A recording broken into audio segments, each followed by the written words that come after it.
Hi guys, TotallyDubbed here, and I'm finally doing a review on the Acer Nitro VG271UP. This is a 1440p IPS 144Hz monitor that can be found for around £300 in the UK, around $400 in the US. Now the reason I'm saying it's heavily requested is because over a year ago I actually reviewed the VG270UP by Acer as well, and this model was pretty much similar and came out at somewhat the same time, and people were wondering about the differences. So was I, and now finally I can give you my verdict on it. Now before jumping into this review, if you do have Instagram, I'd very much appreciate a follow. It's at TotallyDubbed, and if you're interested in all electric or hybrid cars, do check out my dedicated website and YouTube channel of that. It's Totally EV. Again, that'll be down in the description below, and very much appreciate your support. So without further ado, let's see how this monitor does. So first off, let's talk about raw specs. Now this is a 27-inch 1440p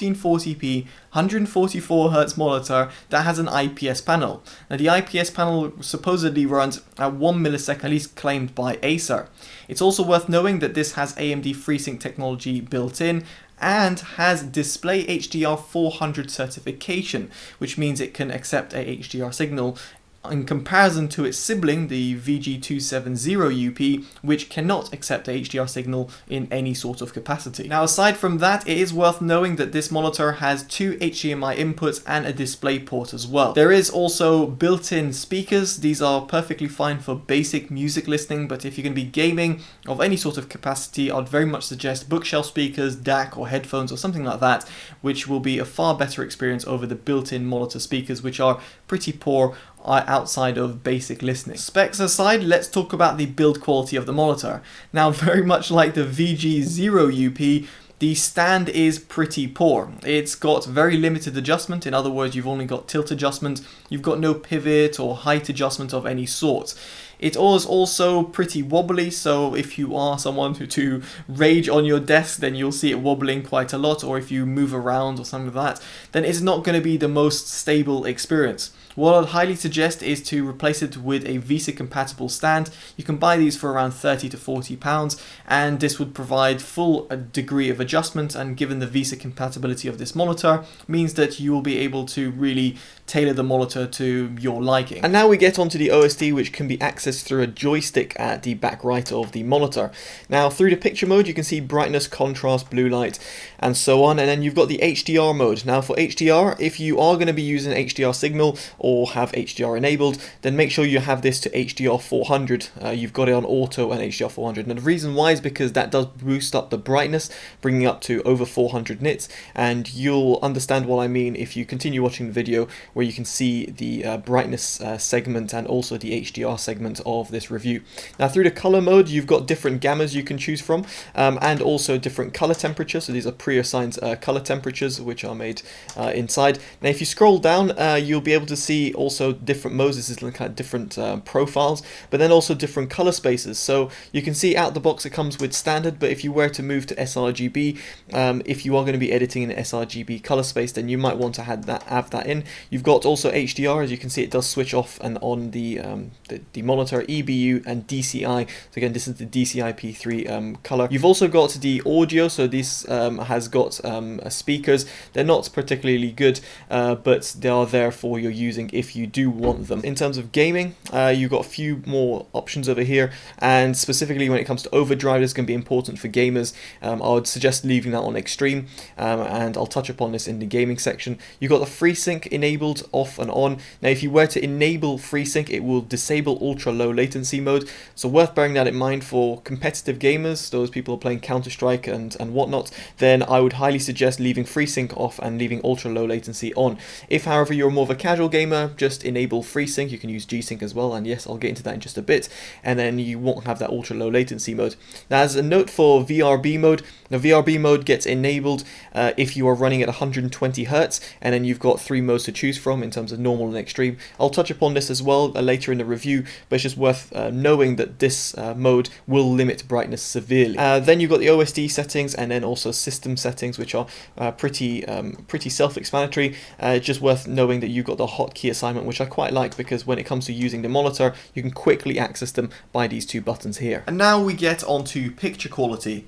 Now it's worth knowing that this monitor does come with an sRGB mode. Initially I didn't think of it, and I actually ended up re-uploading and re-editing this video. Now the out of the box in terms of sRGB mode, the gamut coverage will be 99.3% with the gamut volume at 107.8%. So it's a little bit overzealous, but not as much as you might expect. And here in terms of color accuracy, you get an average delta of 1.62 and a maximum of 2.76, which is pleasantly good, although not as impressive as its predecessor, the VG270UP, which was even more color accurate in the sRGB mode and tested again via the same sort of methods. Now moving on from there, you've also got the DCI P3 color spectrum, and again you can select this via the OSD if you're going to be editing in DCI P3. And due to this monitor being a wide color gamut monitor, unlike its predecessor, it means that it hits 92.4% of gamut coverage in the DCI P3 region and 99.9% in gamut volume. As for color accuracy in this color profile, and of course set in this mode, you've got an average of 1.28 and a maximum of 5.35, which again, very respectable scores. Not again massively great when it comes to professionals, but it is very nice to see this case and to see how impressive it is in both of the different color spaces. Now in terms of contrast ratio, it really depends on the modes, but it really varies between 950 to around 1000 to 1. Again, this is not overly impressive for a IPS monitor, but somewhat kind of expected in a mid to low tier IPS panel, in other words when it comes to color accuracy. Now these figures and facts will only really affect people who are going to be really color editing or video editing, but here I will say that its VG270UP, at least in the sRGB mode, is the better pick when it comes to editing in sRGB. Of course it depends on your modes you're going to be using. Now for gamers who, you know, truthfully don't really care about the pinpoint color accuracy, the panel does look fantastic out of the box. It doesn't really need any calibration or anything like that, and FYI, I don't do any calibrations. Out the box, it is just very nice to see, and very impressive to see what Acer have managed at this type of price range in comparison to, say, some of its competitors, or even, let's say, VA or TN panels. This IPS panel will really pop in terms of its overall colors. Now as for brightness, this monitor will reach around 370 nits in SDR, and it does get boosted to around 460 nits in HDR. Its minimum brightness level is around 43 nits, something you might want to bear in mind if you're going to be gaming in a very dark scenario. In VBR mode, in other words, when you are trying to bring down the response time of the monitor as close as possible to that 1 millisecond quoted response time, then the VBR mode on this normal mode will drop it to around 50 nits, which is pretty dark. Furthermore, if you put it on extreme mode, it goes down to 40 nits, which is pretty much, well, very hard to see the monitor, specifically if you're playing in anywhere else other than a completely pitch black room. Now these are things that you should just bear in mind given the different settings. Now let's talk about HDR, because this monitor is an HDR 400 certified monitor. Now indeed it does reach that HDR 400 certification, in other words over 400 nits, it gets 460 nits, and this is achieved by going through the OSD and going to the HDR section in the pictures section and enabling not only auto but switching it to HDR 400. Now in this mode, it's going to be the best mode in terms of getting the most brightness out of the monitor, but truthfully, should you even use HDR?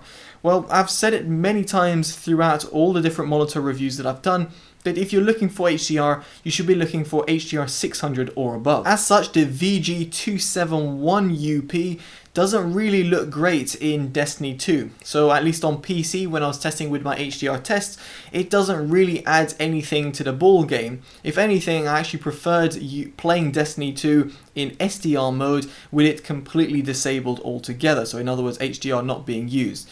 Now, if you're a console gamer, this might be a little bit different, because with the way that consoles handle the HDR signal, it might actually be better to use the VG271UP over the VG0UP, which doesn't support HDR, purely because the consoles might look a little bit better with HDR. Now your mileage may vary, it really depends in terms of your setup. but at least from mine, I just didn't see the point of having display HDR 400 because on PC it really doesn't bring anything to the ballgame. Now from there, it's also worth knowing the brightness uniformity and backlight bleed of this monitor. Now this is purely panel lottery. Every different monitor will be, well, they'll be different in certain ways. The overall panel uniformity isn't actually all that impressive. It's actually pretty bad at the top end of at least my panel. And in terms of backlight bleed, again, it does come across in terms of backlight bleed. You can see it present. I read online that some people claim the VG271UP was far better at dealing with backlight bleed. I can tell you from my test, and of course it depends on panels, that this is very much not the case. It's really equivalent, and the IPS backlight bleed that you get is pretty much the same as its sibling. Now, is that a bad thing? Well, no, because it's perfectly acceptable to have some sort of backlight bleed on an IPS panel, and the VG271UP is no exception in this respect. So just expect a little bit of backlight bleed. So if you're playing very dark games, you might want to just completely ignore IPS panels altogether, even though I personally love them, just because backlight bleed is more present on an IPS panel versus a V8. And now we get on to gaming. Now for someone who's played over 2,000 hours of competitive Counter-Strike, currently global, and my Smurf is LEM, and for someone who's also reviewed 150 monitors, I was very impressed at this monitor's input lag. It's very, very low, to the point where I would be very comfortable at suggesting this monitor for those top tier gamers out there. In other words, those hardcore FPS gamers such as myself who play competitive games like Counter-Strike or Valorant. You'd be very impressed at the low input lag that this monitor has. It is worth bearing in mind that if you do want to enable AMD FreeSync or G-Sync, then you won't be benefiting from its lowest input lag. You will want a FreeSync disabled, and frankly, as a gamer who plays at that level, I always disable FreeSync technology in G-Sync because of the smallest amount of input lag that can be added due to those technologies being enabled and the frames being locked at, let's say, 144 Hz, where in reality you want to be pushing as many frames as you can through your monitor and therefore incurring a little bit of tearing. Now that's my personal input, pun intended, but I will say that its input lag of the monitor is insanely good and very much equivalent to its sibling. As for the response time, again, the same thing occurs over here. If you dial its overdrive to extreme in terms of its response time, you will notice a very small amount of smearing or ghosting that's occurring.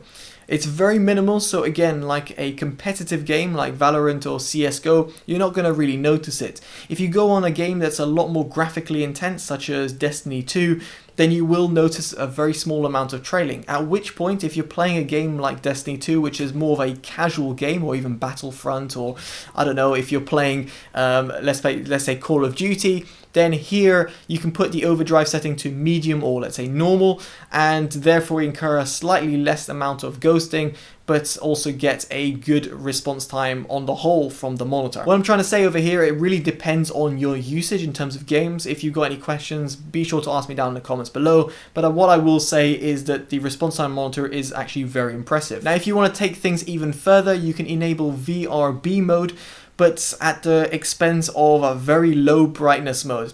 And you have to bear in mind that if you do want to enable this mode, you'll have to limit the monitor to 120 Hz because it doesn't run at 144 Hz, as I've mentioned before. Personally, I don't play on those type of modes because if I can't see the enemy because the monitor is so dim, it's completely pointless playing on the lowest response time setting when, you know, I can't even see the enemy. So therefore, it's not going to give me that boost that I want. As such, I leave that disabled and I have the monitor running at 144 Hz at 1440p. Now, if you're more of a casual gamer, you will want to know that this monitor has AMD FreeSync technology. I found that its range is pretty good, and you do run NVIDIA G-Sync if you have the right setup. Now, this is not a G-Sync certified monitor as far as I'm aware, but what I can tell is that from my setup, which is an RTX 2080 Super connected over DisplayPort and running the latest NVIDIA drivers, I was able to run G-Sync flawlessly on Destiny 2 with, well, no issues whatsoever to report, and also with HDR enabled. And this all leads me on to my verdict. What do I make about the Acer Nitro VG271UP?